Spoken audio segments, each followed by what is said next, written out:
अस्सलाम वालेकुम जी, खुशामदीद कहते हैं आपको प्रोग्राम स्पोर्ट्स मैक में। मैं हूं आपका मेज़बान अहमद नजीब और मेरे साथ मौजूद हैं मेरी को होस्ट मारिया राजपूत।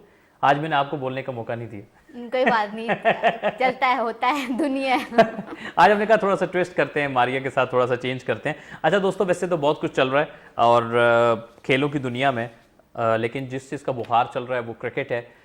क्रिकेट का वर्ल्ड कप चल रहा है 2023 का इंडिया में, और ज़्यादातर शायकीन क्रिकेट की ख़ासतौर पे जो पाकिस्तान में बसने वाले लोग हैं या पाकिस्तानी हैं जो पाकिस्तान से बाहर भी बसते हैं, उनकी दिलचस्पी क्रिकेट के हवाले से बहुत ज़्यादा है। तो आज हम प्रोग्राम में बात करेंगे जो भी मैच चल रहा है पाकिस्तान और न्यूजीलैंड के दरमियान, उसके ऊपर फिर साथ में आज दूसरा मैच भी है इंग्लैंड और ऑस्ट्रेलिया के दरमियान चल रहा है, उसकी क्या सूरत हाल है उसके हवाले से भी बात करेंगे प्रोग्राम में।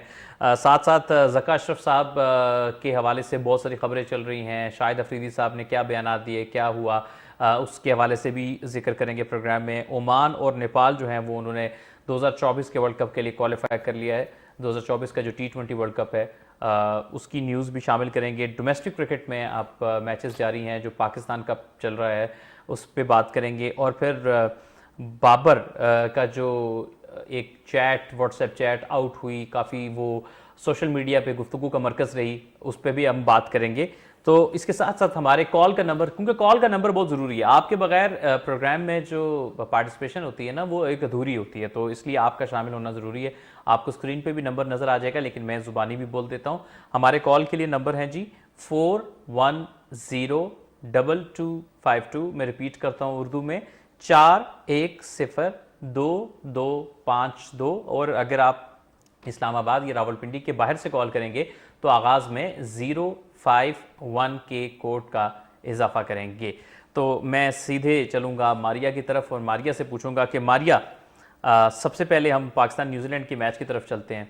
आपको याद होगा हम इस प्रोग्राम में बात करते थे, ठीक है, कि फ़खर के हवाले से कि उसकी फॉर्म अच्छी नहीं है, उससे रन्स नहीं हो रहे थे, एशिया कप में भी रन्स नहीं हो सके, लेकिन हम ये कह रहे थे कि फ़खर प्लेयर आउटस्टैंडिंग है, यानी इम्पैक्ट प्लेयर है, जब भी वो कभी फॉर्म में आएगा तो वो साबित कर देगा। इवन आपको पता है लोग तो उसको वर्ल्ड कप स्क्वाड में नहीं सिलेक्ट करवाना चाहते कि यार नहीं, उसको सिलेक्ट नहीं होना चाहिए था। और लोगों ने क्या कुछ तनकीद फ़खर ज़मान के ऊपर नहीं की, लेकिन शायद वो भूल गए कि फ़खर ज़मान दुनिया के उन चंद खिलाड़ियों में से एक हैं जो पिछले 6 बरस से जिन्होंने 90 का प्लस का स्ट्राइक रेट और 45 या उससे प्लस की एवरेज उन्होंने रखी हुई है। और आप देखिए कि क्या खूब उन्होंने जवाब दिया। पिछले मैच में 80 प्लस रन किए बांग्लादेश के खिलाफ, उस मैच में 7 छक्के लगाए। इस मैच में नाकाबिल शिकस्त हैं, सेंचुरी स्कोर कर दी उन्होंने और 9 छक्के लगाए हैं, यानी 2 मैचेस में 16 छक्के। और अभी ये दूसरा मैच में अभी बारिश थोड़ी देर तक शायद रुक जाए, रुक तो गई है अभी, ज़रा उस पर भी बात करते हैं। मैं पहले व्यूअर्स को ये बता दूं कि बारिश जो है वो रुक चुकी है और जो कवर्स थे ग्राउंड के ऊपर उनको हटाया जा रहा है। तो उम्मीद है कि शायद अगर जो आउटफील्ड को खुश्क किया जाएगा, देखा जाएगा और कुछ देर तक शायद मैच शुरू हो जाए। वैसे पाकिस्तान के लिए अच्छी बात यह है कि अगर बारिश रहती है और मजीद मैच नहीं होता, मिसाल ले लें, तो पाकिस्तान इस वक्त 10 रन आगे है जो सूरत हाल के हिसाब से, डीएल मेथड के हिसाब से। तो मैच अगर नहीं होता तो पाकिस्तान जीत जाएगा। तो पाकिस्तानी तो कह रहे हो कि मजीद ना हो, लेकिन लगता है कि शायद मैच शुरू हो जाएगा अगर मजीद बारिश नहीं होती। इस पर हम वक्तन फ़वक्तन आपको अपडेट करेंगे। इसी चीज़ के ऊपर मारिया आपका मौक़िफ़ जानना चाहूँगा। अच्छा, पहले तो आमिर, आपने जिस तरह से कहा कि अगर बारिश होती रहती है, बारिश नहीं रुकती या बारिश की वजह से एक मैच शुरू नहीं होता तो फिर पाकिस्तान जो है ये मैच जीत जाएगा। तो आप सबसे यही दुआ मैं कहना चाहूँगी, आप लोग दुआ करते रहें कि बारिश होती रहे। अच्छा, दूसरी बात अमर, जो आपने बात की, हम अभी प्रोग्राम से पहले भी बात कर रहे थे, मेरे प्रोड्यूसर साहब एक बात कर रहे थे कि जब एक प्लेयर की फॉर्म आती है, फॉर्म आती जाती रहती है, कभी अच्छी फॉर्म होती है, कभी जो है वो बुरी फॉर्म होती है, लेकिन एक प्लेयर की जो क्लास है, एक प्लेयर का जो इम्पैक्ट है वो वही सेम रहता है। ऑल्दो फ़खर जो है वो फेल हुए, बहुत ज़्यादा इनिंग्स में फेल हुए। आखिरी शायद उन्होंने इनिंग्स अगेंस्ट न्यूजीलैंड अप्रैल में खेली थी, उन्होंने 100 किया था, वो भी लगातार उनके 2-3 100s थे। उसके बाद फ़खर जो है कंटिन्यूसली 7, 8 या 9 इनिंग्स के अंदर, एशिया कप भी हो गया, अफगानिस्तान की सीरीज़ भी होगी, वो फेल हुए थे। और उसके बाद बहुत सारे लोगों ने, जब हम एशिया कप खेल के वापस आते हैं, उसके बाद बहुत सारे लोग ये कह रहे थे कि फ़खर की वर्ल्ड कप स्क्वाड के अंदर जगह नहीं बनती है। फ़खर वहाँ से वापस स्क्वाड में सिलेक्ट हुए, किस तरह से मैनेज हुआ, बाबर ने उनके लिए स्टैंड लिया या जो भी हुआ, वो वहाँ से वापस आए और उसके बाद फिर एक आध वो मैच में फ़ेल होते हैं, पहले 2 मैचेस के अंदर, और फिर उसके बाद फ़खर की जो है वो इंजरी का शिकार हो जाते हैं। और उसके बाद फिर जिस तरह से वो वापस आए और जिस तरह से उन्होंने अपना इम्पैक्ट दिखाया, वो लोग जो बहुत सारे लोग जो टीवी पे बैठ के देखिए मारिया, साथ साथ क्योंकि हम सूरत हमारी टीवी पे भी नजर आ रही है, तो व्यूअर्स में अब तक की सूरत जो अभी ताज़ा तरीन है वो टीवी पे भी देख सकते हैं। बिल्कुल जी, और अगर 6:30 बजे तक पाकिस्तान के वक्त के मुताबिक अगर 6:30 बजे तक मैच जो है वो शुरू नहीं होता तो पाकिस्तान को विनर करार दे दिया जाएगा। ऐसी भी कुछ सूरत हाल है क्योंकि पाकिस्तान 10 रन ज़्यादा है न्यूजीलैंड से इतने जब उनके वो ओवर्स थे 21.3 ओवर्स में न्यूजीलैंड ने 150 रन स्कोर किए थे 1 विकेट के नुकसान पर, और पाकिस्तान ने 21 ओवर्स में 160 रन बनाए मारिया, रखे ताज़ा हैं। तरीन सूरत हाल ये है कि अब जो नई इक्वेशन आई है, नाजरीन आपके सामने रखते चलें कि पाकिस्तान को अब 19 ओवर्स में 182 रन चाहिए। 19 ओवर्स में 182 रन चाहिए, यानी आप ये कह लें करीब करीब 10 रन फी ओवर के हिसाब से पाकिस्तान को करीब करीब आप ये कह सकते हैं, या 10 ना भी कहें तो आप you can say that 9 run fee over के हिसाब से पाकिस्तान को चाहिए। ये सूरत हाल है। हालांकि जिस तरह का पिच है इसमें बनते हैं रन थोड़ी सी, यानी kind of a T20 game अब बन चुकी है, ये T20 मैच बन चुका है। अब देखते हैं कि किस तरह से ये मामला आगे चलेगा। हम इस मैच के हवाले से बात कर रहे हैं मजीद। इसका मतलब है कि 10 ओवर्स एमर जो है वो लॉस्ट हुए हैं और पाकिस्तान ने अभी 180 रन जो है वो स्कोर करने हैं 19 ओवर्स में समथिंग। और अगर बारिश में, वैसे अगर हम बारिश की बात करें तो बारिश भी जो है वो एक्सपेक्टेड, ऐसा नहीं है कि बारिश अभी पूरी तरह से ख़त्म हो गई है। बारिश के भी चांसेस बेंगलुरु में दिखाई दे रहे हैं और यही कहा जा रहा है कि शाम 7 बल्कि 11 बजे तक बारिश के चांसेस है, कभी 70%, कभी 60%, कभी 80%, तो बारिश के भी चांसेस रहेंगे अगर मैच शुरू भी होता है तो। अब देखना यह है कि पाकिस्तान किस तरह से मैनेज करता है इस रन रेट को, लेकिन अभी तक जिस तरह की पाकिस्तान टीम ने बैटिंग की है वो अच्छी किया। अच्छा अहमद, मैं आपसे पूछना चाहूँगी कि बारिश होने के बाद पिच में कुछ डिफरेंट बिहेवियर शो कर सकती है पिच? देखिए पिच का ये कि अगर बारिश ज़्यादा नहीं हुई तो उसमें यह कि कवर्स अगर आगे हैं तो नमी नहीं गई तो पिच पे तो शायद ज़्यादा फर्क ना पड़े, लेकिन यह कि आउटफील्ड में फ़र्क पड़ जाता है, क्योंकि अगर बारिश जब ज़्यादा हो जाती है तो आउटफील्ड गीली हो जाती है, बॉल को ट्रैवल करने में इशू होता है, ट्रैवल ज़्यादा नहीं होता। और फिर ये उसका दूसरा काउंटर पार्ट ये है कि अगर बॉल पिच थोड़ी आउटफील्ड थोड़ी सी गीली नमी रह जाती है तो उसमें यह है कि बॉल अगर उसमें जाएगी तो बॉलर के लिए भी ग्रिप करना मुश्किल हो सकता है। डिपेंड करता है ये तो वहाँ पे ग्राउंड स्टाफ को या लोगों को बेहतर पता होगा कि पिच कितना ड्राई है या जो आउटफील्ड है वो कितनी ड्राई है, ये डिपेंड करता है। हल्का फुल्का तो फर्क पड़ सकता है, लेकिन मेरा ख्याल है जो एक चीज़ का फर्क पड़ता है ना क्रिकेट में वो ये होता है कि जब आप क्रीज में लगातार खेल रहे होते हैं तो आप फ्लो में होते हैं, एक बार जब वक्फा आ जाता है तो आपकी कंसंट्रेशन भी ब्रेक होती है, तो ये भी एक बड़ा फैक्टर होता है क्रिकेट में। तो आई होप जब फ़खर वापस इनिंग्स का आगाज़ करेंगे तो वो कंसंट्रेशन ऐसे ब्रेक नहीं होगी। मेरा ये ख्याल है, मैं छोटा सा नुकता ये कि थोड़ी मुझे मायूसी हुई बाबर आजम के खेल को देख के कि ठीक है, मैं स्ट्रेटजी समझ आती है कि आप फ़खर जमान चांस ले रहे हैं, बाबर आजम इनिंग्स को संभाल रहे हैं, बात समझ आती है, लेकिन देखिए आपने टारगेट को भी देखना है, टारगेट बहुत बड़ा है तो उसमें एक बंदे के ऊपर बात बनेगी नहीं। हम ये नहीं कहते कि बाबर आजम भी उसी तरह हिटिंग करें, ना वो कर सकते हैं जिस तरह फ़खर करते हैं, लेकिन बाबर आजम थोड़ी सी कोशिश करें ताकि सारा बोझ जैसे लगता है कि फ़खर के ऊपर है और बाबर बिल्कुल रिलैक्स है। बाबर को हल्की हल्की कोशिश करनी चाहिए ताकि ज़्यादा नहीं, अगर फ़खर ने 60% बोझ लिया तो 40% बाबर ले लें। अभी लगता है ये है कि टोटल बोझ ही फ़खर के ऊपर है, बाबर बिल्कुल अपने कंफर्ट जोन में सिंगल डबल कर रहे हैं, तो थोड़ी सी बाबर को भी मेरा ये ख्याल है कि एफर्ट करनी चाहिए ताकि फिर ज़्यादा बैलेंस होकर चीज़ होगा, क्योंकि जितने ज़्यादा आप चांसेस लेंगे उतनी ज़्यादा आपकी विकेट गिरने की जो है ना वो प्रोबेबिलिटी बढ़ जाती है। और अगर फ़खर आउट हो जाते हैं अगर नियर बाय में तो फिर पाकिस्तान के लिए मुश्किल हो जाएगी, क्योंकि हमारे पास एंकर ज़्यादा है। साउथ शकील को देख लें, ये सब प्लेयर टाइम लेते हैं, रिजवान भी टाइम लेते हैं, तो ये पिच ऐसी है जिसमें जो टारगेट ऐसा है कि टाइम लेने का आपके पास इसमें है नहीं मौका। बिल्कुल ऐसे ही, और पाकिस्तान के लिए अब ये जो है वो एक T20 गेम बन चुकी है, पाकिस्तान को T20 की तरह ही खेलना होगा। आप ये समझे कि आपकी एक विकेट गिर गई लेकिन आपको एक T20 गेम आपको मिली है और you have to chase it down अगर मैच जो है वो शुरू होता है, और जितनी जल्दी भी शुरू होगा। लेकिन अगर बारिश फिर दोबारा से हो गई अभी के चांसेस में तो फिर मुश्किल हो सकती है इस गेम के स्टार्ट होने में। अमर, 400 रन पाकिस्तान की बॉलिंग लाइनअप कंसीड कर गई, वर्ल्ड बेस्ट बॉलिंग लाइनअप हम क्लेम करते हैं, और पाकिस्तान की बॉलिंग लाइनअप इतने रन्स जो है उन्होंने खाए। और उसके बाद अगर हम देखें इस वर्ल्ड कप में तो 440 के करीब रन्स हैं जो हारिस रऊफ ने कंसीड किए, और वो टॉप ऑफ द लिस्ट हैं उन लोगों में, उन बॉलर्स में जिन्होंने इतने ज़्यादा रन्स कंसीड किए, और शाहिन अफरीदी इस लिस्ट में 30 नंबर पर मौजूद हैं। देखिए सबसे पहली बात यह है कि एक जगह जो हम कहते हैं कि नसीम शाह के ना होने का नुकसान हुआ, बिल्कुल हुआ, बहुत बड़ा नुकसान हुआ, क्योंकि वो सबसे इंटेलिजेंट और सबसे सेटल्ड बॉलर थे हमारे स्क्वाड के, आप कंपेयर टू अदर बॉलर्स की बात करते हैं। उसके बाद आपके बॉलर्स थोड़े से एक्सपोज हुए हैं बैटिंग कंडीशंस में, ज़्यादा बैटिंग कंडीशंस में जिस तरह इंडिया में मिली हैं।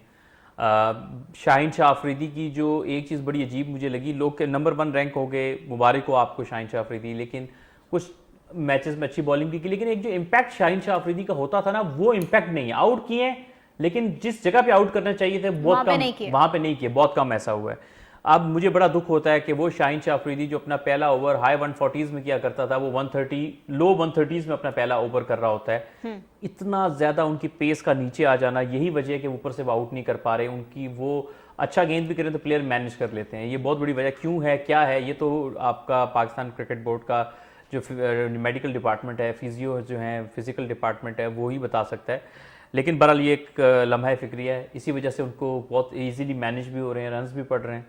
फिर आपके जो हारिस रऊफ है वो सबसे बड़ी डिसअपॉइंटमेंट है इस वर्ल्ड कप में, कि जिन पर हम बहुत रिलाई कर रहे थे कि नसीम नहीं है तो हारिस जो है कम से कम कोई रिस्पॉन्सिबिलिटी लेंगे। लेकिन इस वर्ल्ड कप में ऐसा महसूस हुआ कि बैटिंग विकेटें आई हैं तो उनके पास कोई लेंथ नहीं है कि मैंने क्या बॉल करना है, कोई प्लान नहीं है, और वो बस आके जोर लगाते हैं। 2 शॉर्ट पिच की, 2 वाइड की, और रन्स खा रहे हैं, एक ही जगह से बार बार रन्स खा रहे हैं, हर मैच में रन्स खा रहे हैं। वो जो एक होता है बॉलर को पता होता है मैंने किस जगह पे बॉल करना है, किस पिच में, ऐसी लगता है कि बिल्कुल लैक ऑफ एक्सपीरियंस है। हमने लास्ट शो में हमने बात की थी कि हारिस रऊफ कहीं ना कहीं हम बात कर रहे थे हम हसन की, कि हसन जो है वो मतलब निस्बतन बेहतर बॉलिंग कर रहे हैं, शाहीन बहुत बुरी बॉलिंग कर रहे हैं, किसी तरह से हारिस कवर में आ रहे थे। लेकिन जब हमने लास्ट 2 मैचेस में देखा जिस तरह से वसीम जूनियर ने बॉलिंग की है, पिचेस वैसी ही नसीम के लिए, वसीम के लिए भी हैं, वो उतनी अच्छी बॉलिंग कर रहे हैं, तो हमारे पास हमने ये ट्राई क्यों नहीं किया पूरे वर्ल्ड कप के अंदर कि हम हारिस को बिठाकर हम वसीम जूनियर को चांस देते। देखिए इसके लिए बड़ा दिल और जिगरा चाहिए और जो कि टीम मैनेजमेंट में उस तरह का नहीं दिखता है। वसीम जूनियर थोड़ा सा वर्ल्ड कप से पहले महंगे रहे थे, तो इनके जहन में वही चल रहा था कि पता नहीं वसीम जूनियर जो है वो कैसी बॉलिंग करेंगे या महंगे रहेंगे। लेकिन इस वर्ल्ड कप में जब उनको चांस मिला तो उन्होंने आउटस्टैंडिंग बॉलिंग की है। सबसे इंपॉर्टेंट है कि पिछले मैच में भी जो उन्होंने बांग्लादेश के खिलाफ बॉलिंग की और इस मैच में भी जो लेंथ थी उनकी, लेंथ बहुत अच्छी थी, कि वो थोड़ी सी, एक होती है बैक ऑफ द लेंथ जो कि तकरीबन आधी पिच से थोड़ा सा ज़्यादा होती है और उसको बैक ऑफ द लेंथ कहते हैं, लेकिन एक होती है थोड़ी सी ना फुल ना पूरी बैक ऑफ द लेंथ। तो उस लेंथ के ऊपर वो वसीम जूनियर आज विकेटों के अंदर गेंद कर रहे थे ज़्यादातर।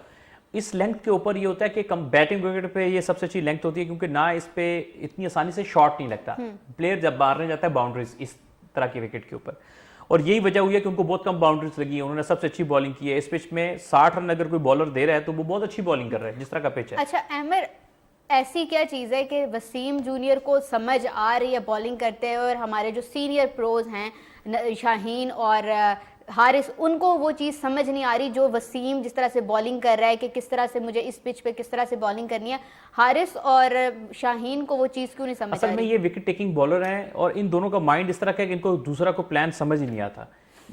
जब आप इस तरह के पिच पे आ जाते हैं तो उस तरह से आपको विकेट नहीं मिलती, क्योंकि पिच में उस तरह से सपोर्ट मौजूद नहीं है। तो आपको फिर कंसिस्टेंटली क्या करना होता है कि गुड लेंथ के एरिया को पकड़ लेना होता है और वहीं पर बॉलिंग करनी होती है। बेसिकली ऐसी पिच पे आप आउट नहीं कर सकते, तो आप सिर्फ जितना जो मैक्सिमम मार्जिन होता है रन्स का उनको स्क्वीज करने की कोशिश करते हैं। यानी मैं आपको बड़ी आसानी से कह सकता हूं कि अगर पाकिस्तान के बॉलर्स थोड़ी बेहतर बॉलिंग करते तो शायद हम उनको 220-30 पे रोक लेते या 40 पे रोक लेते हैं, ठीक है, तो वहां तक हम उनको रोक लेते। ये जो एक्स्ट्रा 50-60 रन हुए ये हमारी इनकंसिस्टेंट, यानी कभी विकेट लेने की कोशिश में बाउंसर कर दिया, वो भी सही ना किया, कभी एक्स्ट्रा एफर्ट करने की कोशिश में थोड़ी 2 गेंदें बाहर कर दी, 2 अंदर कर दी, 2 लेग स्टंप पे कर दी, इस वजह से कि एक्स्ट्रा एफर्ट कर रहे हैं। ऐसी पिच पे सिर्फ आपको लाइन और लेंथ पे बॉल करना होता है ताकि आप बैट्समैन आपको कम से कम हिट मार सके। यही वजह है कि जो इनको रन्स, इसमें कहते हैं रन से बचना नहीं आता, रन्स बचाने नहीं आते। ये मसला शाहीन का भी है, ये हारिस का भी है। ये सिर्फ तब अच्छी बॉलिंग करते हैं जब बॉलिंग कंडीशंस होती हैं और ये अग्रेसिव बॉलिंग करते हैं, लेकिन जहां पे थोड़ी आपको डिफेंसिव बॉलिंग करनी हो तो वहां पर ये नाकाम हो जाते हैं। बिल्कुल ऐसा ही है। और पाकिस्तान टीम की जो बॉलिंग है, हमने देखा कि पाकिस्तान ने 400 भी कंसीड किया है वर्ल्ड कप के अंदर, और ये शाहीन शाह अफरीदी मुझे लगता है कि बहुत बड़ी डिसअपॉइंटमेंट मुझे लगी, क्योंकि 10 ओवर्स के अंदर 90 रन उन्होंने दिए और कोई भी विकेट हासिल नहीं की, और ये किसी भी पाकिस्तानी का जो बुरा तरीन रिकॉर्ड है इन वर्ल्ड कप। क्या कहेंगे अहमर? बहुत बुरा रिकॉर्ड है जी, और मैं समझता हूँ कि पाकिस्तान के जो ये बॉलर्स हैं इनके लिए एक रियलिटी चेक भी है कि अच्छी कंडीशंस में आपने बॉलिंग कर ली, लेकिन जब दुनिया की टॉप की टीम्स आई और थोड़ी मुश्किल कंडीशंस आई तो बुरी तरह से एक्सपोज हुए। ख़ास तौर पर मैं चीफ सेलेक्टर इंजमामुल हक को भी इसमें कसूरवार करार दूंगा कि उन्होंने बड़ा कमज़ोर एक स्पिन अटैक भी साथ में किया, जिसमें आपने सारा जो फोकस था वो ऑल राउंड या पार्ट टाइम स्पिनर्स पे रखा, जिसमें शादाब हो गए, नवाज़ हो गए, इफ्तिखार हो गए, आगा सलमान हो गया। हालांकि आगा से ज़्यादा बॉलिंग कराई नहीं गई इस वर्ल्ड कप में अब तक। तो इस और फिर आपके एक ही जो जेन्युइन स्पिनर थे वो भी बिल्कुल आउट ऑफ फॉर्म दिखे, आउट ऑफ कलर दिखे, उसामा मीर। तो कोई भी जो फैक्टर है वो पाकिस्तान के हक में नहीं गया। लगा कि बिखरी हुई टीम है, बस कोई किसी एक दो ने अच्छा कर दिया तो कर दिया। तो पॉइंट इज दैट कि यार अब कम से कम इनको ये समझ आनी चाहिए, इन रैंकिंग्स वाले मामलों से बाहर निकले कि ये पहले पे है, ये दूसरे पे है। रैंकिंग जो टीमें अच्छा कर रही हैं उनके बहुत से प्लेयर रैंकिंग में नहीं है। सो इस चीज़ से बाहर निकलें और कोशिश करें कि टीम जीते, आपकी टीम एफर्ट की तरफ ज़्यादा तवज्जो होनी चाहिए। बिल्कुल ऐसे ही है जी। और पाकिस्तान क्रिकेट टीम अब बस बैच जब भी शुरू होता है तो फिर हमें एक T20 टारगेट है पाकिस्तान टीम के लिए। 9 विकेट्स इन हैंड्स है और पाकिस्तान को वो चेज़ करना है और फिर बाकी जो है वो कुदरत के निज़ाम पे छोड़ देनी है बात। और फिर आगे श्रीलंका न्यूजीलैंड को हराता है या न्यूजीलैंड श्रीलंका को हराता है। मेन अभी जो इम्पोर्टेंट है दैट इज़ कि पाकिस्तान ने किस तरह से न्यूजीलैंड को हराना है और उसकी बाद की जो बात है वो बाद में देखेंगे। अच्छा, मैं फ़खर ज़मान पे थोड़ी सी बात करना चाहूँगा। फ़खर ज़मान के हवाले से लोगों ने अपना जितना उनके दिल में तज्जिया था लोगों ने पेश किया पिछले कुछ अरसे में कि जी उनकी टांग नहीं चलती, फुटवर्क बिल्कुल भी नहीं है, बैक लिफ्ट बहुत अजीब सी है, उनका जो बैक लेग है वो अक्रॉस है, बैक लेग जो है वो बिल्कुल नहीं हिलती, खड़े खड़े बॉल को खेलने की कोशिश करते हैं, बॉडी से अवे खेलते हैं, बैलेंस लूज आउट कर देते हैं, अपनी शेप लूज कर देते हैं खेलते हुए। ये सब बातें अपनी जगह बजा हैं किताबी क्रिकेट को अगर आप सामने देखेंगे। लेकिन एक जो चीज़ होती है ना कि हर हमेशा वो प्लेयर कामयाब नहीं होता जो किताबी क्रिकेट खेलता है। तो आप इसी पे हम बात करेंगे कि हम खिलाड़ी मैदान में उतर गए हैं और मैच शुरू होने वाला है जैसे आप देख रहे हैं। लेकिन मैं जल्दी से फ़खर पे बात मुकम्मल कर लूँ। लेकिन ये होता है कि कोई कहता है कि बैट की ग्रिप इस तरह से पकड़ते हैं कि उस पर वो सही आ ही नहीं सकते, स्विंग को कवर नहीं कर सकते, जब सीम मूवमेंट को कवर नहीं कर सकते। सब बातें दुरुस्त हैं, लेकिन एक जो चीज़ आप लोग नहीं समझते या अंडरस्टैंड बहुत से लोग नहीं करते वो मेथड है, प्लेयर का रन्स करने का मेथड। मेथड क्या होता है? फॉर एग्जांपल फ़खर जब नया गेंद स्विंग हो रहा है तो वो सर्वाइव करें कि यार मैंने कुछ ओवर सर्वाइव करना है, बॉल मेरे जोन में आएगा तो मैं शॉट खेलूंगा, नहीं आएगा तो मैं छोड़ूंगा। और जो ही स्विंग बंद होगा वहां पर फ़खर अपने फुल फ्लो से अटैक करेंगे। इसको कहते हैं मेथड। उन्होंने अपना एक मेथड डेवलप किया होता है, पहले भी ऐसे खेलते थे, अब भी आपने देखा। अब तो खैर बॉल 1 से खेल रहे हैं, पिच काफ़ी साजगार था बैटिंग के लिए। सो ये जो बड़ी हिट लगाने की एबिलिटी है फ़खर के अंदर, उनकी जो ग्रिप एक तरफ से आपको बुरी लगती होगी लेकिन एक तरफ से बड़ा शॉट खेलने के लिए उनको सपोर्ट भी करती है। तो cricket is not all about कि देखने में जो खूबसूरत लगे, क्रिकेट इज ऑल अबाउट कि जो आपका एंड रिजल्ट आता है। यही फ़खर पे मैं कहना चाहूँगा। इसलिए बहुत सारे एनालिस्ट को फ़खर ने गलत साबित किया है और वो करते रहे हैं। कॉलर हैं हमारे साथ। अस्सलाम वालेकुम जी। अस्सलाम वालेकुम, कॉलर हैं। वालेकुम सलाम जी। वालेकुम सलाम, कैसे हैं आप? जी बिल्कुल ठीक। अपना नाम बताइए, कहाँ से कॉल किया आपने? जी नाम बता दें। अल्हम्दुलिल्लाह सुधार मायत से बात कर रहा हूँ, आजाद किस्म कोटली से। जी क्या कहेंगे? जनाब कहना ये चाहता हूँ कि 402 रन का अदब दिया, खुदा का खौफ गए, इनको बताएं यार अल्लाह का नाम ले, पाकिस्तान का ख्याल करें। पाकिस्तान तो वैसे भी कहीं ठेके पर दे दो, इनको बोलो यार खुदा का खौफ करो। हम रात को तजद नहीं अदा करते हैं लेकिन आपका मैच देखते हैं बड़ी मुश्किल से, और देखो हमें मायूस ना किया करें यार, अल्लाह का नाम है आपको। ठीक है जी, बिल्कुल ठीक है। आपकी राय आ गई तो मारिया उन्होंने जैसे कहा कि भाई अल्लाह का नाम लो, इतनी मार रखा हो। उन्होंने कहा हम बिजली का बिल देते हैं आप लोगों को देखने के लिए, तो आप लोग बस मैं उनको हम आप वापिस आने दो उन तक हम आपको मैसेज जरूर पहुंचाएंगे यार खुदा का खौफ किया करो, टेंशन न दिया करो पूरी कौम को। खुदा का खौफ करें, थोड़ा सा हाथ हल्का रखें। यही कहना चाहेंगे। तो ये है कि अभी पाकिस्तान की सिचुएशन ये है कि मैच फिर से स्टार्ट हुआ है, तो मेरा ख्याल है कि थोड़ी सी बाबर को भी सपोर्ट करने की कोशिश, बस अल्लाह से दुआ ये कि फ़खर कुछ ओवर ठहरे। उनका वो एक एक्स फैक्टर है इस वक्त फ़खर, बिल्कुल वो अगर मैं कहता हूं कि मजीद कहने की ख्वाहिश तो बड़ी है लेकिन 10 ओवर अगर रुक जाते हैं लेट समहाउ, तो पाकिस्तान जो है इस मैच में बहुत अच्छे से इन होगा। What if Fakhar scored 200 today? मेरा ख्याल है अगर वो 200 करेंगे तो वही ऐसे हमारे वाहिद प्लेयर हैं स्क्वाड में जो कर सकते हैं, और वही करेंगे तो मुझे खुशी भी होगी और उसमें अचंभा कोई नहीं होगा कि यार ये और फ़खर पहले कर चुके हैं। मारिया कॉलर है, आप कॉल लेंगे। अस्सलाम वालेकुम। वालेकुम अस्सलाम, कैसी हो मारिया डॉल जी? मैं ठीक, आप कैसी हैं? आप कौन, कहाँ से बात कर रही हैं? मैं दुआ लाहौर से बात कर रही हूँ। मुझे आप दोनों इतने प्यारे लगते हो ना, बहुत ही प्यारे लगते हो आप दोनों। जी बहुत शुक्रिया, थैंक यू। क्या कहना चाहेंगी? क्या कहें, कह के दिल जलाने की बात करनी है, मुस्कुराने की बात करते हैं, दिल जलाने की बात करते हैं। क्रिकेट के बारे में बात करके दिल जलाना है, और क्या बात करना है। नहीं नहीं, अभी तो आपकी टीम अच्छा खेल रही है। अच्छा खेल रही है। जी जी बिल्कुल अल्लाह अच्छा करे। खेल, बस दुआ अल्लाह करे करेंगे कि वो आज एकदम- का मैच जीते। हाँ इंशाल्लाह इंशाल्लाह, हमारी तो दुआएं हैं। और जो मैंने बात करनी है लजीज साहब से जी, इन्होंने जो शो शुरू किया हुआ था, एक बहुत फनी शो इनका शुरू हुआ था, वो उन्होंने क्यों खत्म कर दिया? मुझे बहुत पसंद था वो शो, क्यों खत्म किया? वो मेरे ख्याल है आज दी गल की बात कर रहे हैं। आज की गल की बात, हाँ जी, क्यों खत्म किया? तुम इन्ना सोहना शो शुरू किया, बड़ा मजे का प्रोग्राम होता सी, क्यों ਇਹ खत्म ਜੀ कीता? ਇਹ ਅਸੀਂ ਤੁਹਾਨੂੰ ਪ੍ਰੋਡਿਊਸਰ ਸਾਹਿਬ ਨਾਲ ਪੁੱਛ ਕੇ ਦੱਸਾਂਗੇ। ठीक है, चलें। चले थैंक यू शुक्रिया आपका। खैर यही क्वालिटी है K2 टीवी के नाजरीन की कि वो प्रेजेंटर्स को तमाम तर शोज़ में भी याद रखते हैं, बिल्कुल ना है। सिर्फ के प्रेजेंटर्स को। सो थैंक यू, आप ने शो देखती हैं। तो मारिया, खैर मेरा ख्याल है कि इसमें जैसे फ़ख्र हैं तो इसमें इफ्तिखार का रोल भी बहुत इंपॉर्टेंट होगा। रिजवान भी चले बड़ा हिट समाओ मार लेते हैं, तो उनका भी होगा। तो मेरा ख्याल है सबको ये कंबाइन एफर्ट पुट करना पड़ेगा इस, अगर वो इस टारगेट को चेस करना चाहते हैं। अब तो ये T20 वाला समा बन गया है। बिल्कुल ऐसे ही, और मैं चाहती हूँ कि उनकी बारी ना आए, बस ये दोनों किसी तरह से इसको मैनेज कर लें और इसको जो है वो चेस डाउन कर लें, तो वो अच्छा होगा। कि बजाय इसके कि हम फिर अगले पे जाएं, फिर उसके बाद अगले पे जाएं, तो ये दोनों खड़े हैं, तो इसको किसी तरह से चेस करें और गेम को मुकाएं।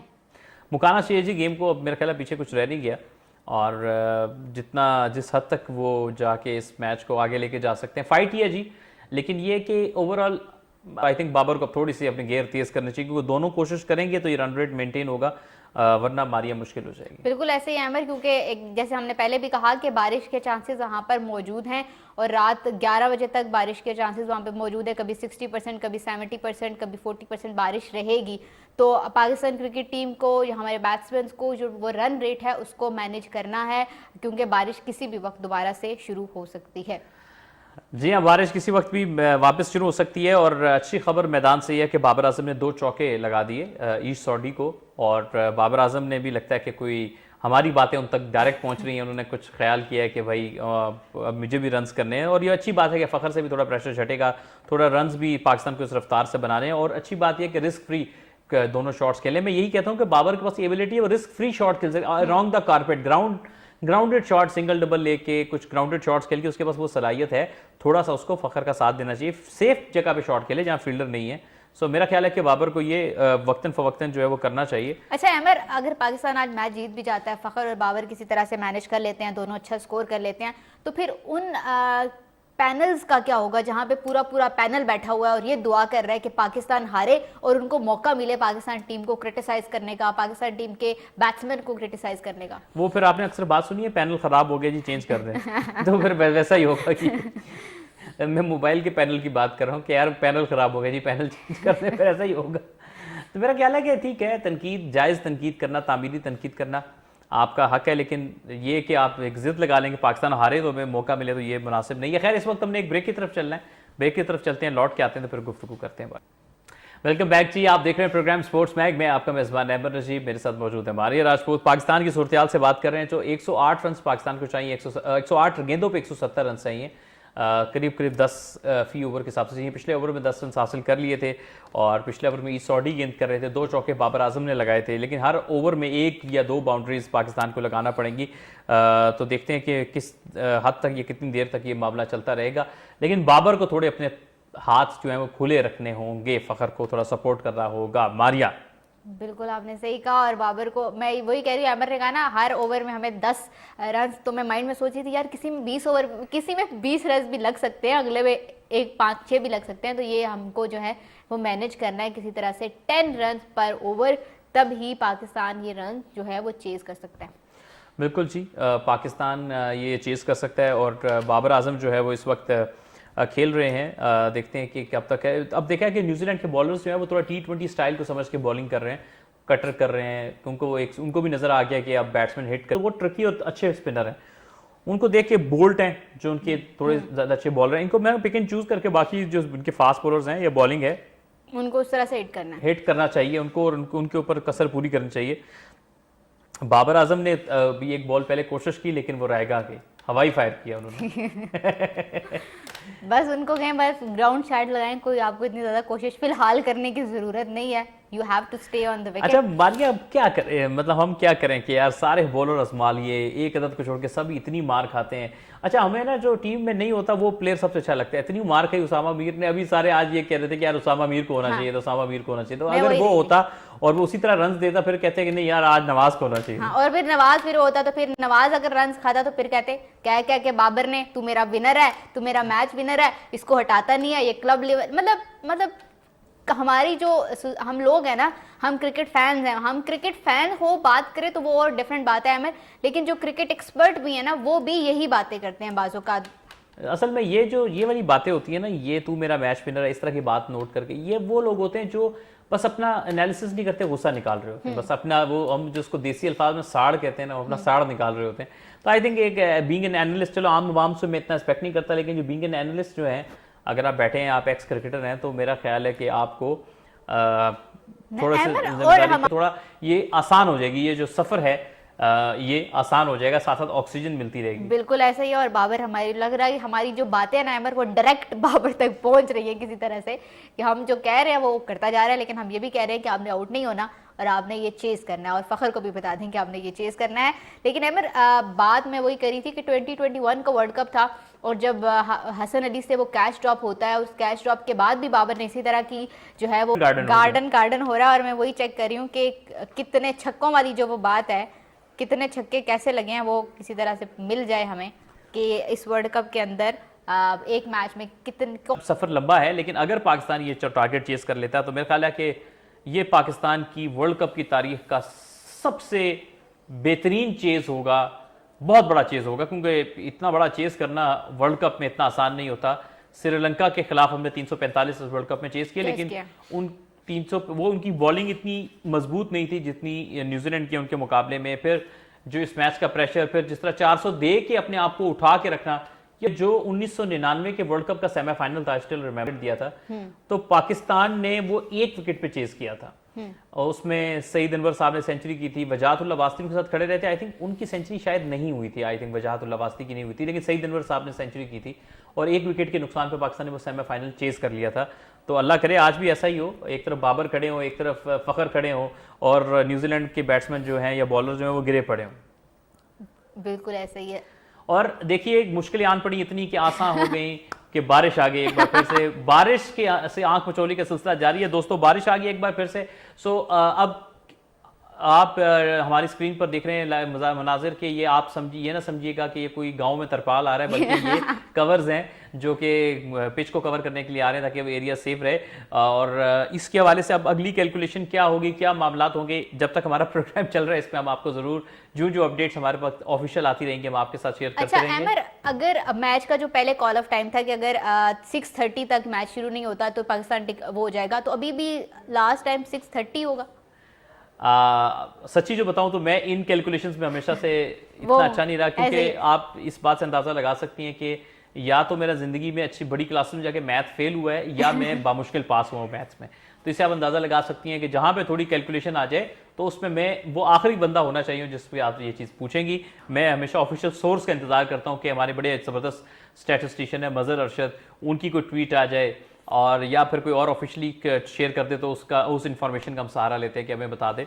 बस हम फिर मज़हर के ट्वीट का वेट करते हैं साथ साथ, और आपके साथ बाकी चीज़ें जो है वो बाकी जो खबरें हैं उनको भी शामिल करते हैं। लेकिन मुझे अमर, हमारा रन रेट इस हिसाब से जो है वो ठीक ही है। पाकिस्तान है जिस तरह मेरा ख्याल है कि रन रेट अभी बेहतर हो गया होगा, क्योंकि जो फखर ने तेजी से रन किए हैं, बाबर ने भी किए हैं, तो मेरा ख्याल है रन रेट में हम आगे ही होंगे। बिल्कुल ऐसा तो ही है। हमारा बुरा ओवर नहीं किया इस बीच में। 21 रन अहेड, लो जी क्लैपिंग, कि पाकिस्तान जो है वो 21 रन आगे है इस इक्वेशन में। अगर मैच यहीं पे मिसाल लीजिए खत्म हो जाए, बारिश की वजह से मजीद मैच ना हो, तो पाकिस्तान 21 रन आगे है, यानी अच्छा खासा आगे है। तो पाकिस्तान ने विकेट, ये होता ही है कि अगर विकेट गिर जाए तो फिर जो बैटिंग साइड होती है उसको डेंट हो जाता है। तो पाकिस्तान ने विकेट भी चूंकि नहीं कोई खोई और साथ में रन भी तेजी से किए, तो इस वजह से पाकिस्तान मजीद आगे निकल गया। और अमर, इस जीत में हमारा किरदार भी होगा क्योंकि हमने बाबर से कहा, उसने छक्का लगाया। हाँ, हम बाबर को साथ साथ कहते हैं कि बाबर के करना पे है कि होर सुना बाबर तो कुथा कुथा के आए तो मैं यही कहूंगा सिंगल डबल करना है या छक्के भी मारना है, वाह वाह, आसानी लीडर निकल गई। यानी खैर ये हम थोड़ी गपशप कर रहे हैं, साथ हमारे कॉलर भी आ गया, मारिया लेंगी कॉल। अस्सलाम वालेकुम। वालेकुम सलाम। कौन साहब कहाँ से बात कर रहे हैं? मोहम्मद वजाहत रहीम यारखान। जी वजाहत, क्या कहना चाहेंगे? खुश हैं? पाकिस्तान टीम का अभी तक रन रेट अच्छा जा रहा है? जी बिल्कुल, फखर जमान की वजह से मैं खुश हूँ। मेरा फेवरेट प्लेयर है और काफी अरसे के बाद जो उसको मौका दिए ना। सर खिलाया क्यों नहीं? ये होता तो शायद हमारा ये हाल ना होता जो आप दे। बस आप देख लें कि बहुत देर कर दी मेहरबान आते आते, हम थोड़ी ये कह सकते हैं। बहुत छोटी मोटी कोई इंजरी भी थी, लेकिन वो इंजरी फखर ने जो लास्ट टाइम बताया लास्ट मैच की प्रेस कॉन्फ्रेंस के बाद कि वो इंजरी थी और फिर उसके बाद वो ठीक हो गए थे, बट एक दो मैचेस फिर टीम मैनेजमेंट ने जो है वो रिस्क नहीं लेना चाहा और कहा कि हम जो है वो रिस्क नहीं लेना चाहते, तो इसलिए दो मैचेस उनके उस वजह से भी मिस हो गए। मुझे तो लगता है कोई इंजरी नहीं थी, बस एक ड्रामा था इमामुल हक को पूरा मौका देने के लिए। चले, बिल्कुल ठीक है जी, आपकी राय ऑनर आ गई। आपका शुक्रिया, आपने अपनी राय का इजहार किया, थैंक यू। और खैर बरल दी, सो फार सो गुड। तो मेरा ख्याल है मारिया, जब तक ये मैच रुका है हम दूसरे टॉपिक्स पे आ जाते हैं। बिल्कुल, ज़का अशरफ साहब के टॉपिक पे आते हैं। अच्छा, ज़का अशरफ साहब का टॉपिक बड़ा ही दिलचस्प है, वो इस वजह से कि ज़का अशरफ साहब के दौर में कहते हैं माफ़ कीजिएगा, उनके जो मैनेजमेंट कमेटी के एक मेंबर हैं जुल्फ़िकार साहब, जिनका ताल्लुक सियालकोट रीजन से है, मलिक जुल्फ़िकार उनका नाम है, जिनका ब्रांड भी है MB मलिक के नाम से क्रिकेट में। उन्होंने इल्ज़ामात लगाए कि गैर कानूनी भर्तियाँ, इलीगल थिंग्स, ये वो उनके ज़का अशरफ साहब के ऊपर। चलो ठीक है, वो तो चलो मामलात अपनी तरफ से, लेकिन मेरा मकसद ये है कि ज़का अशरफ साहब ने जिस तरह से इंटरव्यू दिया है एक साहब को, वो बहुत काबिल एतराज़ है। क्योंकि आपने क्यों, आप मतलब आप अपना उनको इंटरव्यू देके और इस तरह से देखे, आप तो खुद अपना इमेज डाउन कर। और अहमर वर्ल्ड कप से पहले भी दिया, वर्ल्ड कप के दौरान भी दिया और वर्ल्ड कप के बाद भी आप देखना कि देंगे। तो ये आप अपना इमेज खुद क्यों, आप अपना इमेज खराब कर रहे हैं? आप तो अपनी बदनामी कर रहे हैं, नेक नामी नहीं कर रहे। मैं इसलिए कहता हूँ, आई डोंट नो कौन है उनके एडवाइजर। उनको कोई एडवाइस करने वाला नहीं है कि यार आपको किस तरह लेके चलना है, आपको कैसे चलना है। ये मसला होता है मार्गिया, मैं हमेशा कहता हूँ जब सीजनड ऑर्गेनाइजर नहीं आते ना, प्रॉपर चैनल से अच्छे ऑर्गेनाइजर पीसीबी के चेयरमैन के ओहदे पे नहीं आते, उनको पता नहीं होता कि मुझे क्या करना है, अच्छा अहमद, एक सवाल। लेकिन एक सवाल आप और मेरे सवाल से पहले कॉलर का आ चुका है। अस्सलाम वालेकुम जी, कौन कहाँ से? सलाम भाई। वालेकुम सलाम। मैं कदीर भाई, कदीर अब्बासी बात कर रहा हूँ, मरी मसोट। जी कदीर भाई अब्बासी बात कर रहे हैं मरी मसोट से। कैसे हैं आप? ठीक हैं? क्या हाल है? ठीक है, अल्लाह का शुक्र है, अल्लाह का शुक्र। और ठीक है जी जी। ये तो फखर इमाम ने तो हमारा फखर से सर बुलंद कर इमाम? दिया है।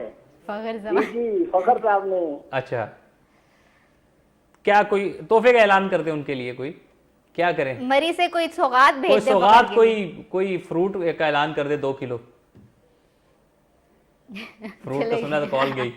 अच्छा अहमद, हम भी थोड़ा लाइटर नोट भी प्रोग्राम कर रहे हैं। अच्छा अहमद, मेरा आपसे सवाल था कि कोई भी एहसन नागी, जिस तरह से उनको वर्ल्ड कप के दौरान जो है वो बरतरफ किया गया एक दो सहाफ़ियों की शिकायत के बाद, व्हाट डू यू थिंक, आपका उसके ऊपर क्या स्टांस है? ठीक है, अगर आपकी कोई शिकायत आ भी गई थी, कोई बिहेवियर इशू हो भी गया था, आप दो मैचेस 3 मैचेस रह गए थे, आप इंतजार कर सकते। अच्छा मुझे बताएं मारिया, मेरा सवाल है, क्या ऐसी शिकायत थी? मतलब एहसन नागी कोई डिसिप्लिन की खिलाफ वर्जी करते हुए पकड़े गए? नहीं, वो उन सहाफ़ी शायद नहीं, मुझे पता है आप जो जिनकी बात कर रही हैं। मैं कह रहा हूँ कि क्या था, कोई सट्टा खेलते हुए पकड़े गए, कोई जुआ खेलते हुए पकड़े गए? तो खैर इस पे मैं मजीद भी बात करूंगा, लेकिन इस वक्त चूंकि हमने मारिया चलना है एक ब्रेक की तरफ, ब्रेक से लौट के आते हैं तो मजीद बात करते हैं और एंजॉय करें, क्योंकि फ़खर बैटिंग बहुत अच्छी कर रहे थे, लेकिन जो नज़र लगे कि यार जब वो छक्के मारते हैं तब बारिश आ जाती है। पता नहीं बारिश को क्या मसला है। अगर अभी तक बारिश ना आती तो क्या पता वो क्लासन का इस वर्ल्ड कप में 13 छक्कों वाला रिकॉर्ड जो है ना मारिया वो तोड़ देते। मैं ज़का अशरफ साहब वाली बात पे आऊँगा कि एक तो मैं बात उनके एडवाइज़र की कर रहा था कि उनको कोई सही मशवरा देने वाला नहीं है कि यार आपने क्या बयान देना है, क्या नहीं देना। पहले भारत को दुश्मन मुल्क कह दिया वर्ल्ड कप से पहले, उसके बाद वर्ल्ड कप में जिस तरह से वो इंटरव्यू दे रहे हैं, फिर जी। लेकिन अब बीच में एक कॉल है मारिया, आप कॉल लेंगी? बिल्कुल जी, सलाम अलैकुम। वालेकुम सलाम। कौन साहब कहाँ से बात कर रहे हैं? वजीरिस्तान से। जी भाई क्या कहेंगे? टीवी से सुन। जी जी जी, आप टीवी की आवाज बंद कर दें और हमसे बात करें।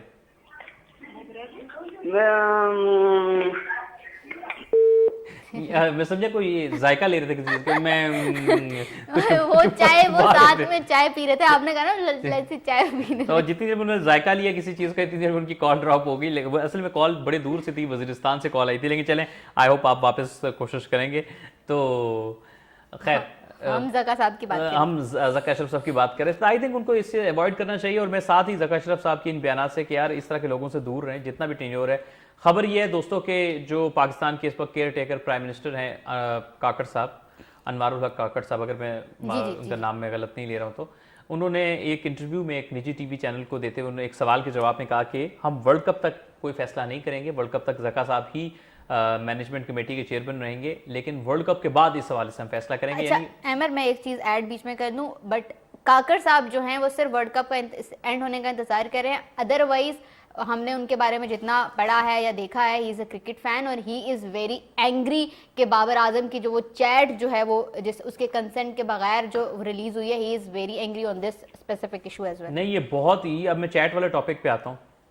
मेरा ख्याल है दोस्तों, किसी की जाती चैट आउट करना, जिस बंदे ने वो चैट प्रोवाइड की, जिस बंदे ने वो आगे अपने चैनल में दी और जिस चैनल ने वो चैट चलाई, ये मैं लफ्ज थोड़ा सख्त इस्तेमाल कर रहा हूं, इंतहाई घटिया हरकत है ये। और वो तमाम लोग निहायत नीच लोग हैं जिन जो बंदा जो इदारा इस काम में शामिल है, इतनी गिरी हुई हरकत कि आप किसी की जाती चैट यार आउट कर रहे हैं।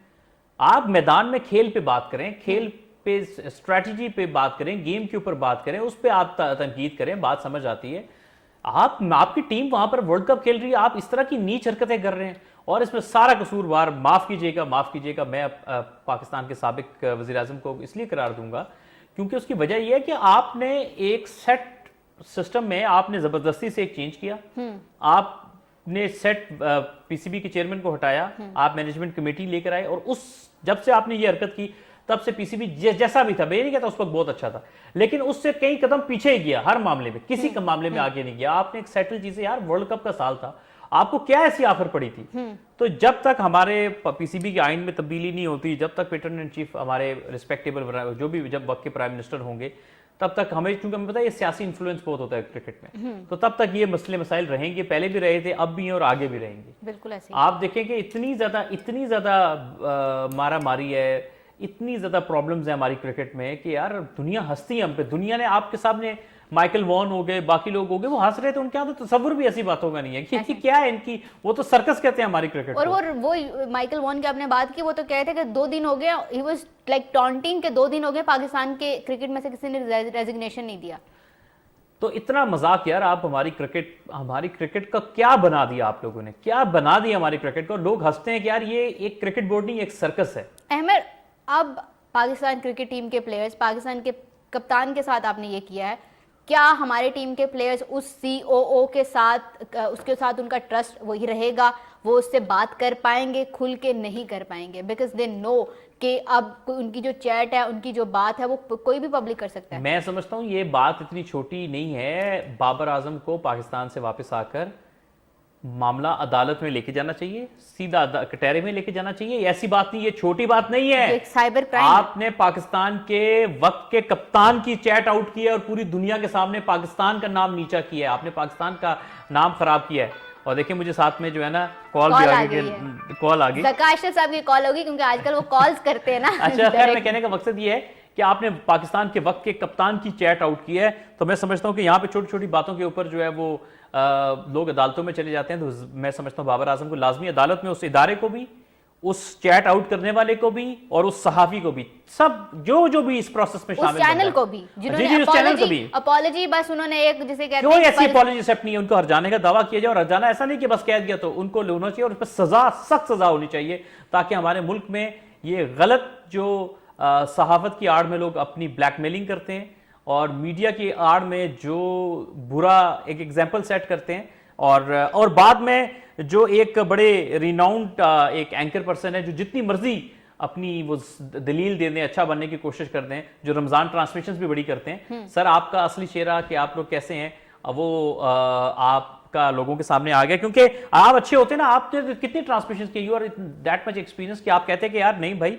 मैं क्रेडिबल आदमी हूं, मेरे प्रोग्राम में काम नहीं होगा। अच्छा अमर, और रीजन क्या दे रहे हैं कि ज़का अशरफ ने मुझे दी और कहा कि चला दो, मतलब ज़का अशरफ साहब ने तो दी फॉर एग्जांपल कहा कि चला दो, तो आप तो मुजरिम आप भी बराबर के ना, उन्होंने कहा चला दो, आपने चला दी।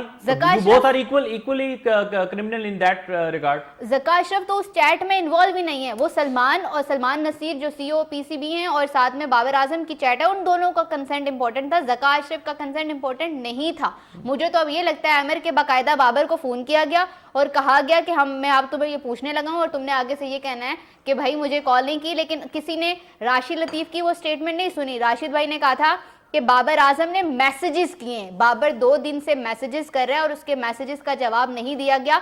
कॉल वो सलमान नसीर और उस्मान वाहला को कर रहा है और वो उसकी कॉल उठा नहीं रहे। और बाबर से सवाल पूछा गया था कि कॉल तुमने की है, तो उसने कहा कि मैंने कॉल नहीं की है। तो मुझे तो ये भी प्लान लग रहा है कि उसे बाकायदा। अच्छा मारिया, हमारे पास थोड़ा वक्त कम रह गया, जो बाकी कुछ न्यूज़ हैं, खबरें हैं, वो आप जल्दी से जो है वो हमारे आप थोड़ा सा अपने जो 2 सेंट हैं वो अफरीदी और ज़का अशरफ हैं, इतनी देर में मैं आप जी बिल्कुल ठीक है जी। अफरीदी साहब विद ड्यू रिस्पेक्ट, मुझे पता है उनकी बहुत बड़ी फैन फॉलोइंग है, लेकिन शायद अफरीदी का रिकॉर्ड तो हमेशा से ऐसे ही कहता है कि वो एक ऐसी, मैं सीधा लफ्ज़ कहूँगा जी, कोई लगी लिपटी नहीं, वो एक ऐसा आलू है जो जो हर सब्जी में फिट हो जाते हैं। कोई क्रिकेट देख लें, कोई सियासी जमात देख लें, शाहिद अफरीदी हर किसी के साथ पहले तनकीद करते हुए उनके साथ सेटल डाउन हो जाते हैं। अच्छा, यही काम हुआ, उन्होंने नजम सेठी के साथ साहब के साथ आया, उन्होंने वक्ती पर उनको चीफ सेलेक्टर का ओहदा दिया था, उनके साथ बाद में आके जी मैं तो ये कहा था, तो मेरी बात ये नहीं मानेंगी, तो ये तो वो, और अभी उन्होंने बड़ी कड़ी सी तनकीद की ज़का अशरफ पे, 2 दिन बाद उनसे मिलने चले गए और ओहदा लेने की बात की है। तो कहने का मकसद यह है कि ये आज की बात नहीं, शाहिद अफरीदी का शुरू से इस तरह से है। तो मतलब मैं बुरा नहीं कह रहा उन्हें, लेकिन उनका एटीट्यूड शाहिद अफरीदी का भी थोड़ा मेच्योर नहीं है, उनका भी बड़ा एक अजीब सा एटीट्यूड है। तो आपको मेच्योर लोग, स्टेबल तबीयत के लोग चाहिए होते हैं, जैसे मिसबा उल हक हो गए या ऐसे और संजीदा मिजाज के लोग हो गए, जो आपको की ओहदों पे चाहिए, जिनके अंदर एक तबीयत के अंदर ठहराव है, जो लॉन्ग टर्म चीज़ों को लेकर चलते हैं। तो ऐसे आपको लोग चाहिए पीसीबी के चेयरमैन के तौर पे भी और की पोजीशंस के ऊपर भी, और हमारी क्रिकेट को सर्कस ना बनाए सर। और जल्दी से मैं छोटी सी एक बात करता था, 1 मिनट की बात करूंगा, जो अब इस वक्त पाकिस्तान कप चल रहा है। मैं सलूट पेश करता हूं पाकिस्तान कप को ऑर्गेनाइज कराने वालों को। सर कमाल किया आप लोगों ने, कायद-ए-आज़म ट्रॉफी वो जो है कभी आधी फटा आधी ग्रीन विकेटों पे, और उसके बाद पूरी दुनिया में क्रिकेट अच्छी बैटिंग विकेटों की तरफ जा रही है। आपने सर्दियों के मौसम में पिंडी में क्रिकेट स्टेडियम, केरल, मुजफ्फराबाद, जहां पे ठंड में फास्ट बॉलर को सपोर्ट मिलती है में, वहां बॉलिंग कराएगी जहां लो स्कोरिंग मैचेस हो रहे हैं। दुनिया कहीं और जा रही है, आप कहीं और जा रहे हैं। ऊपर से टीमें सोने पे सुहागा के लो क्वालिटी प्लेयर्स, कम प्लेयर्स अच्छे हैं, इसलिए वो अजीबोगरीब क्रिकेट के लो स्टैंडर्ड की क्रिकेट खेल रहे हैं। ना फील्डिंग में कोई अच्छा एफर्ट है, ना प्लेयर को एक्स्ट्रा जान मारते हुए नजर आ रहे हैं, लेकिन ओवरऑल लो क्वालिटी क्रिकेट हो रही है। सर ऐसी क्रिकेट से आप पैसा ही जाया कर रहे हैं और आप क्या हासिल कर रहे हैं। मैं सलूट पेश करता हूं जिन लोगों ने ये डोमेस्टिक सीजन डिजाइन किया है। जी मारिया। बिल्कुल, पाकिस्तान कप की अमर ने बात की तो लाहौर ब्लूज, कराची वाइट्स, पेशावर और मुल्तान ने जो है वो अपने अपने मैचेस जीते थे जनाब। पहला मैच जो है वो हैप्टाबाद स्टेडियम में मुल्तान ने लाहौर वाइट्स को 6 विकेटों से हराया, जहां पर मुल्तान ने टॉस जीतकर लाहौर वाइट्स को बैटिंग की दावत दी थी, जिन्होंने 44 ओवर्स में 260 रन जो है बनाए और उनकी टीम आउट होगी। और उसके जवाब में मुल्तान ने 39.2 ओवर्स में जो टारगेट है वो अचीव कर लिया। फिर मीरपुर क्रिकेट स्टेडियम में पेशावर ने दिलचस्प मुकाबले के बाद रावलपिंडी को सिर्फ 1 रन से शिकस्त दी थी। रावलपिंडी ने टॉस जीतकर पेशावर को बैटिंग की दावत दी। पेशावर ने 45 ओवर्स में 9 विकेटों पर 212 रन बनाए और जो पिंडी की टीम ने जो है वो चेज नहीं कर पाई, 1 रन से वो हार गई। उसके बाद जनाब पिंडी क्रिकेट स्टेडियम में लाहौर ब्लूज ने फैसलाबाद को 92 रन से जो है वो हराया। फैसलाबाद ने टॉस जीतकर लाहौर ब्लूज को पहले बैटिंग करने का फैसला किया। लाहौर ब्लूज ने मुकर्रर 45 ओवर्स में 6 विकेटों के नुकसान पर 241 रन बनाए, जो कि फैसलाबाद ने जो है वो उन्होंने चेज डाउन कर लिए। तो जनाब मैचेस इस तरह से हुए पाकिस्तान कप के, जो टीमें जीती। और उसके साथ साथ मैं आप लोगों को ये बताऊं कि वर्ल्ड कप T20 2024 यूएस और वेस्ट इंडीज़ में खेला जाएगा और उसका क्वालिफाइंग राउंड जो है वो चल रहा है, जिसमें नेपाल ने पहली दफ़ा जो है वो वर्ल्ड कप खेलेंगे T20 का, उन्होंने क्वालिफाई किया। उसके साथ साथ ओमान ने जो है वो वर्ल्ड कप T20 2024 के लिए क्वालिफाई कर लिया। इससे पहले कनाडा इस टूर्नामेंट के लिए क्वालिफाई कर चुका है। अगर हम बात करें पाकिस्तान वुमेंस टीम की, तो पाकिस्तान वुमेंस टीम ने बांग्लादेश वुमेंस टीम को 5 विकेटों से हराया है। पाकिस्तान वुमेंस टीम ने बांग्लादेश की टीम सिर्फ 81 रन पर आउट हुई। पाकिस्तान की जानिब से सादिया इकबाल ने कैरियर बेस्ट 4 विकेटें हासिल की। बिल्कुल कैरियर बेस्ट में थोड़ी सी एक बस अपडेट देना चाहता था अपने शायकीन क्रिकेट को। जो लेटेस्ट खबर वो ये कहती है कि बारिश थोड़ी सी इस तरह से है कि लगता ही है कि 7:10 पे पाकिस्तान के वक्त के मुताबिक आखिरी कट ऑफ टाइम है, यानी 7:10 तक अगर ये मैच शुरू नहीं होता तो ये मैच जो है वो इसको बगैर जो है ना, ये मैच में पाकिस्तान डीएलएस मेथड के तहत फातेह करार दे दिया जाएगा, और अगर मैच शुरू होता है तो फिर कहानी और होगी। लेकिन लिखा भी आ रहा है अभी तक कि अनलाइकली, कि लगता ये है कि मुश्किल है कि मैच का शुरू होना, लेकिन बहरहाल ये तो मौसम है। फखर जमान जो है वो क्रिकेट वर्ल्ड कप की तारीख में 50 ओवर की चौथे बैट्समैन है, सिर्फ 4 बैट्समैन में से एक है जिन्होंने 10 या उससे ज्यादा छक्के एक इनिंग्स में लगाए हुए हैं, तो that's good, Fakhar Zaman is. और दोस्तों दुआ ये है कि पाकिस्तान ये मैच जीते और इस तरह से जीते कि मज़ा आए और कुछ उम्मीदें बहाल हों और अल्लाह साड़ी बॉलिंग में हदायत दे। मैं तो यही कह सकना जनाब यार, ये रन इंज खाते ने जिमें लोग जो है ना गरीबों के पैसे खाते ने। खैर दोस्तों, थोड़ी लाइटर नोट में बात भी की आपका मूड लिफ्ट करने के लिए, क्रिकेट पे काफ़ी गुफ्तगू हुई। आई होप आपको आज का प्रोग्राम पसंद आया होगा। वक्त हुआ चाहता है कि जी अहमद रजीब और मारिया राजपूत को आप आज के प्रोग्राम स्पोर्ट्स मैक्स से इजाज़त दें। जहाँ रहें खुश रहें। पाकिस्तान जिंदाबाद। अल्लाह हाफिज़।